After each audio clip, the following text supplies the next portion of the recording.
राजन, इलापुर में महाधन नाम का एक सेठ रहा करता था। विवाह के बहुत दिनों के बाद उसके घर एक लड़का पैदा हुआ।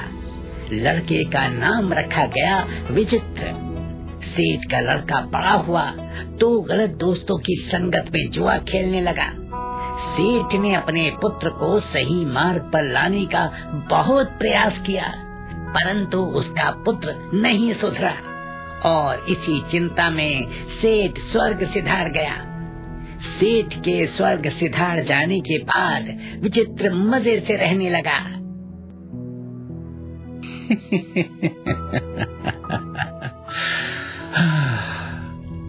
ये मत कर, वो मत कर। पिताजी बात बात पर टोका करते थे, उसके साथ जुआ मत खेल, अरे इसके साथ जुआ मत खेल, यहाँ ना जा वहाँ ना जा। लेकिन पिताजी तो अब रहे नहीं और उन्हीं के साथ उनके उपदेश भी समाप्त। अब मेरे ऊपर किसी प्रकार की कोई बंदिश नहीं। मैं तो स्वतंत्र हूँ, अपनी मर्जी का मालिक हूँ। पहले मुझे पिताजी से छिपकर बाहर जुआ खेलना पड़ता था, लेकिन अब अब क्या छिपना और छिपाना। आज तो मैंने दोस्तों को घर पर ही बुला लिया है, बस आते ही होंगे। अरे भाई विचित्र, घर में हो क्या? हाँ मित्र, घर में ही हूँ, आ जाओ। कैसे हो मित्र? अरे अच्छा हूँ, आओ आओ, बैठो बैठो बैठो। आज तो महफिल में खूब रंग जमेगा। पहले मैं तुम दोनों के लिए जलपान का प्रबंध करता हूँ। सेवक, अरे भाई हमारे दोस्तों के लिए बढ़िया सा जलपान का प्रबंध करो। जी अभी करता हूँ। तो भाई जब तक जलपान का प्रबंध हो, क्यों ना एक एक बाजी हो जाए। अवश्य मित्र, अवश्य। आओ चलो शुरू करते हैं। तो राजन, सेठ का लड़का अपने पिता की चिता की आग ठंडी होने से पहले ही दोस्तों के साथ जुए की महफिल सजा बैठा। उसके दोस्तों का इरादा दूसरा था। जुए की वो महफिल तभी खत्म हुई जब दोस्तों ने सेठ के लड़के का सारा धन और घर बार जीत लिया। सेठ का लड़का एकदम कंगाल हो गया।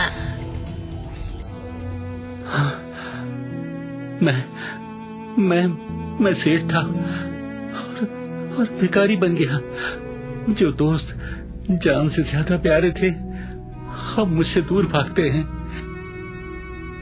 बड़े बुजुर्ग सही कहते हैं, धन गांठ में हो तो दोस्त, धनहीन होने पर भी शत्रु समान।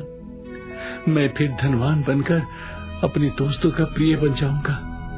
हमारे बीच फिर से जुए की महफिलें सजेंगी और मेरे दोस्त मेरी प्रशंसा के गीत गाएंगे। लेकिन मेरे पास इतना धन आएगा कहां से? हाँ, पिताजी ने एक बार कहा था, यदि कभी मुसीबत में पड़ो तो चंद्रपुरी नगरी में हेमगुप्त नाम के साहूकार के पास चले जाना, वो तुम्हारी सहायता करेगा। हाँ, ठीक है, अब मेरी मंजिल चंद्रपुरी के हेमगुप्त का घर है।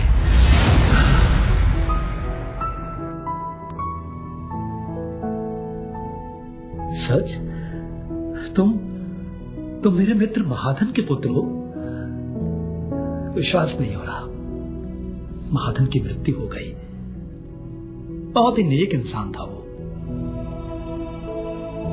जी, अब होनी को कौन टाल सकता है?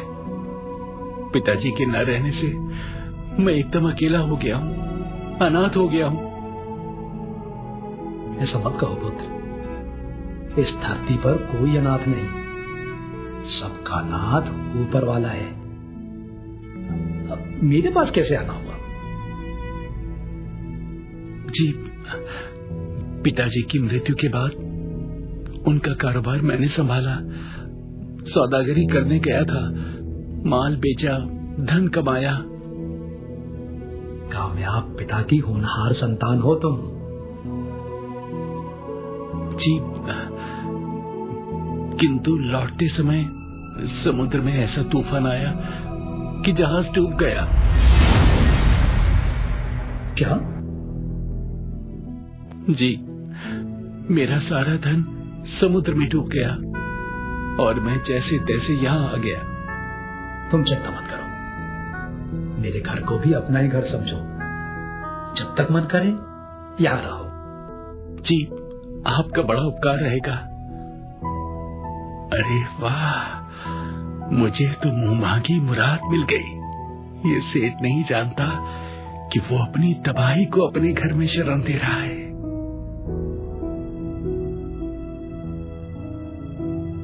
भाग्यवान, मेरे दोस्त का लड़का विचित्र तुम्हें कैसा लगा? अच्छा है, मीठा बोलता है, सम्मान करता है, फिर खराब कैसे हो सकता है? आपके दोस्त का लड़का है। हाँ, सो तो है।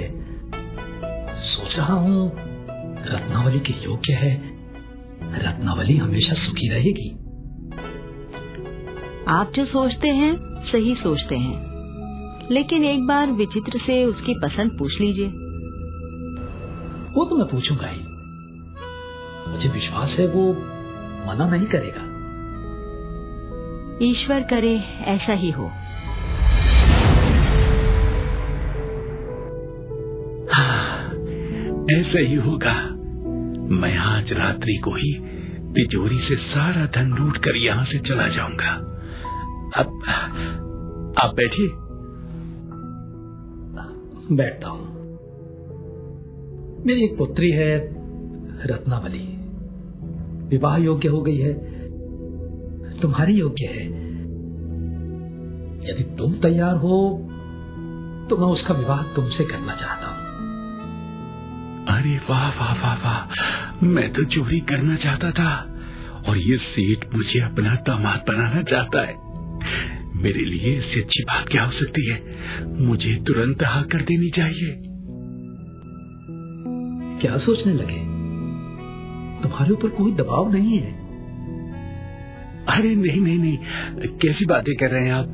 पिताजी के देहांत के बाद आपके अंदर पिता का स्नेह महसूस किया है मैंने। आपने मुझे शरण दी और अब आप मुझे अपनी कन्या सौंपना चाहते हैं। ये तो मेरे लिए बड़ी ही सौभाग्य की बात है। तुम्हारी सहमति मिल गई, मेरा मन हल्का हो गया। इस पूर्णिमा की रात तुम्हारा रत्नावली से विवाह होगा। जी जी, बहुत अच्छा। तो राजन, विचित्र सेठ की लड़की से विवाह करके वो उसे अपने साथ ले गया। रास्ते में उसने सेठ की पत्नी को जंगल में छोड़ दिया और सारा धन लेकर भाग गया। विचित्र एक बार फिर सारा धन और गहने जुए में हार गया। पत्नी के संतान होने का समाचार देकर धन लाने के उद्देश्य से विचित्र ससुराल गया। ससुराल में पहले रत्नावली मिली और पति से उसकी सच्चाई छुपाने की बात बताई। विचित्र बहुत प्रसन्न हुआ, ससुराल में आदर के साथ रहने लगा। एक दिन सोती हुई रत्नावली के गहने चुराने के लिए रत्नावली को मारकर विचित्र एक बार फिर भाग गया। तो राजन, ऐसा होता है पुरुष। अब मैं तुम्हें एक स्त्री की कथा सुनाता हूँ। विजयपुर के सेठ सोमदत्त की कन्या का विवाह सेठ सागर दत्त के पुत्र श्री दत्त से हो गया। विवाह के बाद जयश्री एक पुरुष पर मोहित हो गई। एक दिन ये बात उसके पति को पता चल गई। जयश्री, मुझे तुमसे ऐसी उम्मीद नहीं थी। तुमने स्त्री धर्म का अपमान किया है। मैंने तुम्हें आदर सम्मान सब कुछ दिया, लेकिन फिर भी तुमने मेरे साथ धोखा किया। मुझे क्षमा कर दीजिए, मैं बहक गई थी। नहीं, मैं एक धोखेबाज स्त्री के साथ नहीं रह सकता। पुरुष चाहे कुछ भी करे, लेकिन स्त्री की तरह ऐसा धोखा कभी नहीं करता। तो राजन, अब बताओ कि स्त्री और पुरुष में से अधिक पापी कौन? यदि मेरे प्रश्न का उत्तर जानते हुए भी नहीं दोगे तो तुम्हारा सिर फटकर टुकड़े टुकड़े हो जाएगा। बोलो राजन, उत्तर दो, बोलो। बेटा, अधिक पापी पुरुष है। स्त्री कितनी ही दुष्ट क्यों ना हो, उसे धर्म का थोड़ा बहुत विचार रहता ही है, किंतु पुरुष उसे धर्म का विचार नहीं रहता। इसलिए मेरी दृष्टि में पुरुष अधिक पापी है।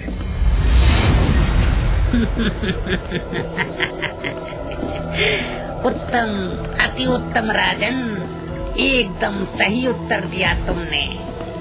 किंतु बीच रास्ते में बोलकर तुमने अपनी शर्त तोड़ दी और अब मैं उड़कर वापस जा रहा हूँ अपने ठिकाने पर।